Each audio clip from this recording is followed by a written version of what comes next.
인천 남중 2학년 친구들 반갑습니다. 1학기 1회고사 대비 세 번째 복습 영상입니다. 선생님이 앞서 올린 영상 두 개가 있었는데요. 영상을 유튜브에 올리자마자 2학년 5반의 수업 태도가 아주 예쁜 친구가 벌써 영상을 봤다고 답글을 달았더라고요. 정말 영상만 보지 말고 영상의 내용을 꼼꼼하게 살펴봤기를 바라면서 댓글 달아준 그 친구에게 고마움을 전합니다. 자, 오늘은 귀여운 작품, 선생님이 귀엽다고 표현했던 이재모 시인의 딸기와 선생님이 개인적으로 참 좋아하고 존경하는 한용운 선생님의 나룻배와 행인을 묶어서 함께 복습해 보려고 합니다. 우리 교과서 22쪽에 있는 이재모 시인의 딸기라는 작품입니다. 자, 가장 먼저 화자를 찾아야겠죠? 근데 조금 어려울 수 있습니다. 왜냐하면 사투리가 많기 때문에 여러분이 사투리를 정확하게 알고 있다면 금방 찾을 수 있겠지만 사투리에 익숙하지 않은 친구는 도대체 화자가 누구야? 라고 눈을 크게 뜨고 살펴볼 수 있는데요. 자, 이 작품의 화자 이렇게 표현되어 있죠. 지 몸이 그냥 지 몸인가요? 이건 사투리인데요. 내 몸이 그냥 내 몸인가요? 이 뜻입니다. 즉 여기 선생님이 노란색으로 네모 표시를 한 지는요. 우리 엄마 걱정해서 찾았던 나와 같은 뜻입니다. 즉 이재모 시인의 딸기 역시 화자가 겉으로 드러나고 있지요. 근데 여기서 말하는 나는 누구일까요? 내용을 읽어보니까 짐차에 실려서 왔고요. 지금 자기를 사갈 사람을 찾고 있고요. 단맛이라는 말이 나오기도 하고 농부의 손을 고루 탔다는 말도 나오고요. 몸값을 후하게 쳐달라는 말도 나오죠. 제목이 힌트 삼아 우리 이 작품의 화자는 바로 딸기구나 라는 것을 알 수 있습니다. 자, 시 내용은 어렵지 않았지만 사투리 때문에 여러분들이 내용을 파악하는데 어려울 수 있었지만 우리 중요한 거 지금 뭘 찾고 있다? 화자를 찾고 있다는 거 명심하고 다음 내용 살펴보겠습니다. 자, 귀여운 화자 딸기가 등장하는 딸기의 내용 정리해 보겠습니다. 이 작품 시인데요. 화자는 바로 딸기였죠. 그 딸기는 무엇을 하고 있었냐 하면 자신을 사갈 사람을 기다리고 있었습니다. 그런데 독특한 특징이 있었습니다. 자, 딸기가 말을 하는데 어떤 말을 사용하더라? 사투리를 쓰고 있죠. 사람처럼 말을 하고 있고요. 본인이 자연의 도움과 농부의 수고로 자랐다라고 이야기하고 있습니다. 선생님, 자연이라는 말은 없었는데요. 의아한 친구들은요. 교과서에 하느님 손이라는 부분이 있습니다. 하느님이라는 것은 자연의 도움을 의미하는 거거든요. 모든 농작물은 자연의 도움과 농부의 노력으로 자라나죠. 딸기가 그런 것들을 대변하고 있는 겁니다. 자, 그렇다면 사람이 아닌 화자 딸기가 사람처럼 사투리를 쓰면서 이야기를 이끌어가죠. 사람이 아닌 것을 사람처럼 표현하는 것? 그렇죠.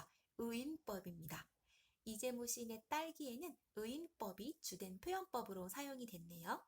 그럼 이 딸기가, 이 화자가 원하는 바, 말하고자 하는 것은 무엇일까요? 간단히 정리하면 시 마지막 부분에 몸값이나 후하게 쳐주셔야겠슈 라는 부분 나오죠. 즉 깎지 말고. 왜? 나는 자연의 도움과 농부의 수고로 아주 열심히 귀하게 자랐으니까 내 값을 깎지 말고 제 값을 주고 사가세요 라는 것을 바라기도 하면서 이것은 모든 농작물들의 가치를 의미한다 라고도 할 수 있죠. 우리가 매일 먹는 식사에는 빠지지 않고 농작물들이 아마 등장할 겁니다. 쌀이 될 수도 있고요. 아니면 김치, 배추가 들어가잖아요. 이렇게 우리 삶을 지탱해주는 농작물들은 자연의 도움, 그 다음 농부의 수고로 귀하게 자라난 것들이니까 그 농작물들의 가치를 딸기를 통해서 말하고 싶었겠죠. 자, 귀여운 딸기가 아주 멋진 주제를 독자들에게 전달하고 있는 작품입니다. 자, 딸기는 이렇게 간단히 정리를 할 건데요. 비록 간단한 부분이었지만 아주 중요한 내용을 선생님이 이 복습 영상에서 모두 이야기했습니다. 반드시 영상 참고해서 내용 꼼꼼하게 다시 확인하고 다음 내용 살펴보면 좋겠습니다. 우리 나룻배와 행인이라는 작품 배웠던 거 기억나시죠? 네, 선생님이 한용운 선생님이라고 극존칭을 사용했던 시인의 작품인데요. 우리 나룻배와 행인에서도 마찬가지로 시의 화자, 그 다음 나와 당신의 관계, 특히 당신의 의미가 중요하다라고 선생님이 강조했습니다. 내용 간단히 정리해 볼까요?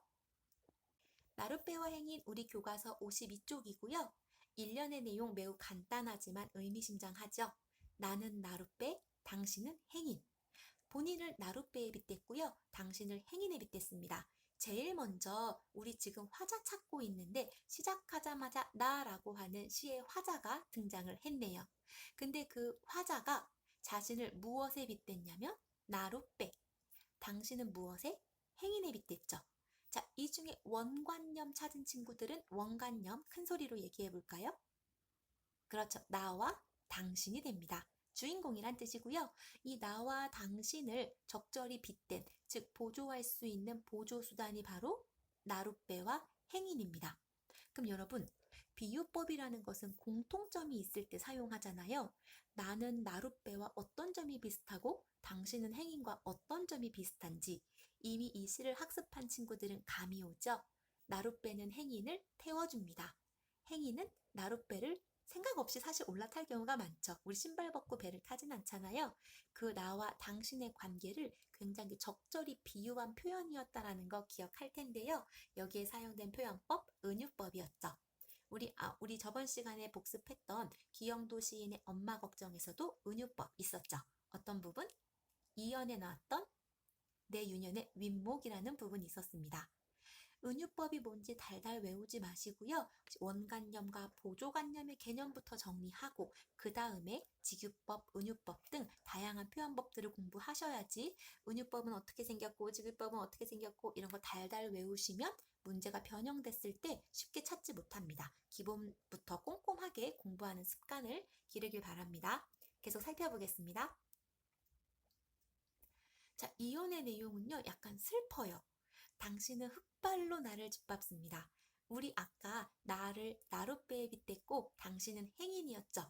자, 우리 배에 올라탈 때, 차에 올라탈 때 신발 벗고 신발 들고 타는 사람 없잖아요. 우리도 어쩌면 버스나 전철이나 배를 탈 때 그 버스, 전철, 배들은 자신을 짓밟는다고 느꼈을 수도 있겠네요. 자, 당신은 흙발로 나를 짓밟습니다. 자, 당신은 나를 어떤 태도로 대한다고 보여지나요? 아낀다라는 마음은 별로 들지 않죠.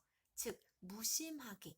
나를 조금이라도 배려했으면 발에 묻은 흙도 좀 털고 심한 경우에는 신발도 들고 탔을 텐데 그런 거 전혀 의식하지 못하고 무심한 태도를 드러내고 있습니다. 그렇지만 나는 당신을 안고 물을 건너갑니다. 나는 당신을 안으며 깊어도 옅어도 깊은 여울이나 무조건 건너갑니다. 즉, 당신은 나를 무심한 태도로 대할지라도 나는 당신을 위해서 무엇이든 한다. 희생과 헌신의 자세가 보이죠? 나와 당신이 서로를 대하는 태도가 매우 달라서 조금 슬프게 느껴지기도 하는데요. 나에 대한 당신의 무심한 태도, 그런 당신을 향한 나의 희생과 헌신 잘 기억하면서 남은 내용 마저 살펴볼까요? 자, 3년에 보시면 만일 당신이 아니 오시면 나는 바람을 쐬고 눈비를 맞으며 밤에서 낮까지 당신을 기다리고 있습니다. 뭔가 결연한 의지가 느껴지죠? 오지 않더라도 나는 끝까지 어떤 상황에서도 당신을 기다릴 거다. 그런데 바람이 막 불어도 눈비를 까막 내려도 참으면서, 즉 인내하면서 당신을 기다린다라는 마음이 잘 드러나 있는 부분입니다. 그런데 당신은 물만 건너면 나를 돌아보지도 않고 가십니다. 그려. 우리 이연의 첫 번째 내용과 유사하게 나를 대하는 당신의 무심한 태도가 계속 드러나고 있죠. 그러나 당신이 언제든지 오실 줄만은 알아요. 이 화자는 무심하게 떠난 당신이 올 거라는 믿음, 의지를 가지고 있죠. 그래서 기다릴 거라는 의지를 가지고 있습니다. 왜 의지를 가질 수 있을까요? 당신은 반드시 올 거니까. 당신을 향한 절대적인 믿음이 있기 때문에 기다릴 수 있는 거겠죠. 나는 당신을 기다리며 날마다 낡아갑니다. 좀 불쌍합니다. 나룻배가 지고지순한. 그 선생님이 수업할 때 짝사랑의 느낌이 나는 시가 아니냐라고 물어봤던 기억 나시죠? 자, 사연 다시 나오죠. 나는 나룻배, 당신은 행인. 우리 이 똑같이 생긴 시 쌍둥이 연이 어디 있었는데 몇 년에 있었죠? 네, 1년에 있었죠? 이렇게 시에서 1년을 마지막 년에서 반복하는 또는 첫 번째 행과 마지막 행이 같은 모습을 보이는 표현법을 수미상관이라고 했습니다. 머리수, 꼬리 밑자라 그랬죠? 처음과 끝이 서로 관련이 있다, 유사성을 갖고 있는 표현법을 수미상관이라고 했고요. 선생님이랑 학습한 4, 5, 6반은 선생님이 어떤 몸동작으로 수미상관을 나타냈는지 기억나실 겁니다. 그럼 여러분, 수미상관을 사용하면 어떤 효과가 있을까요? 자, 떠올리세요. 선생님의 몸동작. 그 다음, 처음과 끝이 똑같이 생겼습니다. 그럴 경우에 구조적으로 안정감이 느껴진다. 다른 말로 균형감이 느껴진다. 선생님이 칠판에 그렸던 그림이 있었는데요. 그게 떠오르는 친구들은 셀프 쓰담쓰담 하시면서 다음 내용 이어볼게요. 자, 구조적 안정감 플러스 같은 내용을 반복한 거잖아요. 우리 선생님들이 언제 반복하세요? 중요한 내용 강조할 때 반복하시죠? 그래서 수미상관을 통해서 의미를 강조할 수도 있고요. 또 반복하면 우리 리듬감 생긴다라고도 얘기했죠? 운율 형성도 같이 짚어볼 수 있습니다. 여러분, 방금 살펴본 수미상관 말이 어렵습니다.